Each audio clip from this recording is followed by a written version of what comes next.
Forbes, CEO of Forterro, to discuss what's been going on in the software space and also what it's like to be a growing company that has really scaled massively. I believe you've got about a £2 billion valuation at the current stage.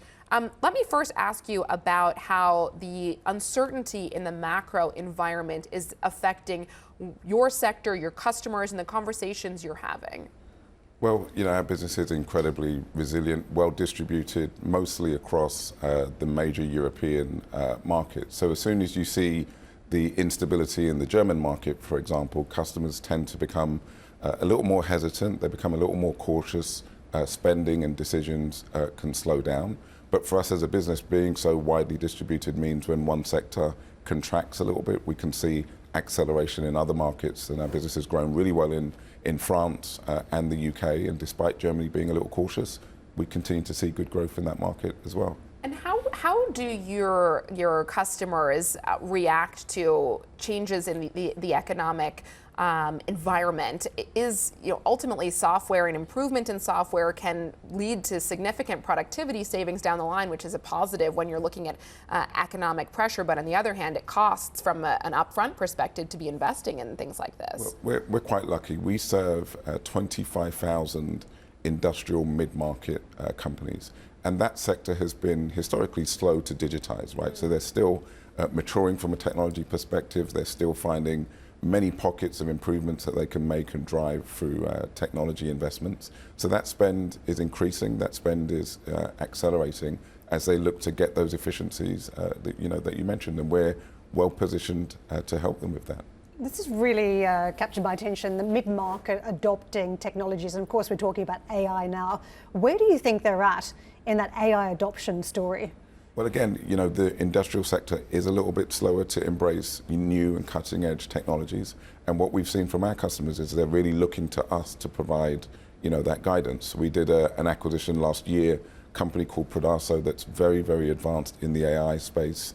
Really digitizing the manufacturing floor and connecting machines so that our customers understand when those machines will be coming up for routine maintenance, when they have kind of downtimes in productivity, so that we can plan around those. And that isn't really something customers were thinking about before we brought that proposition to them. There's been quite a bit of M&A for your company, actually. What is the strategy here, and why do you need to acquire as we talk about AI? Why can't you simply just build the technology? It's a common question. So our business is a private equity owned business, so we're looking to scale the company as quickly as we can. We've grown almost all of our key metrics over 100% over the last 3 years, and that's for a mix of organic and inorganic activity. Last year we spent over 250 million acquiring businesses, and that gives us an extended geographic footprint, and as you mentioned, an extended product footprint in just a faster, lower risk timescale than we would have been able to do had we built that all ourselves. You mentioned your exposure to the German market. Germany, obviously, historically, modern day Germany anyway, the industrial powerhouse of Europe. But now Germany finds itself in a position where so many of its industries are industries of the past, and they're under pressure to come up with growth industries. Based on your experience with these mid-market industrial firms, do you think that growth can actually come from some of the incumbents? Absolutely. I think historically, the mid-market has outgrown large cap and public markets, especially in downturn environments.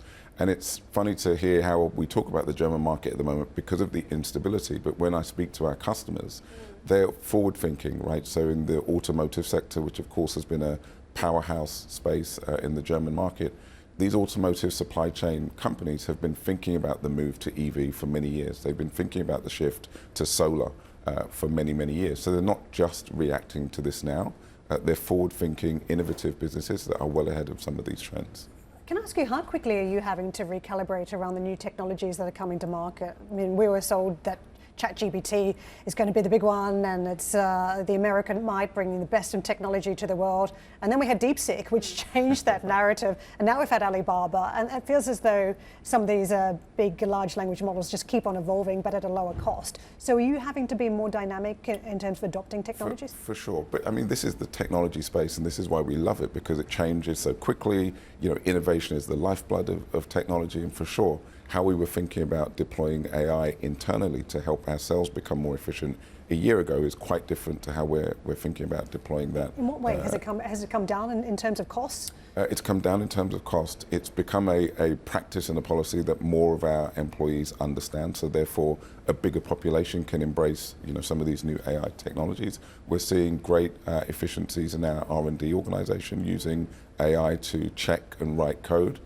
We're seeing great efficiencies in our customer support desk in understanding, managing and routing calls that come in from our customers. So, just 1 year on, the picture is quite different, and we expect it to be quite different in a year's time. Can I ask you about disruption then for the workforce? Because I was just at Mobile World Congress the other week, and again, the messages are really mixed. Some are seeing enormous disruption for very high-end jobs, very skilled workers, saying that is an absolute bullseye now. We see those workers being replaced because they're too expensive.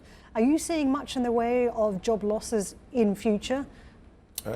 Not in the near term. I mean, our products are so deeply specialized. They're built on 30 years of real-life customer experience, and it's very difficult for new technology to emerge and just replace that depth of experience. So for some of the surface cases, edge cases, we see great opportunity for AI, but for the core of what we do, the way that we build our products and deliver value to customers, we don't expect that to be materially displaced in the near term. And just quickly, in terms of your history, you were valued at just 1 billion euros back in March 2022, now targeting a 4 billion euro valuation in the future.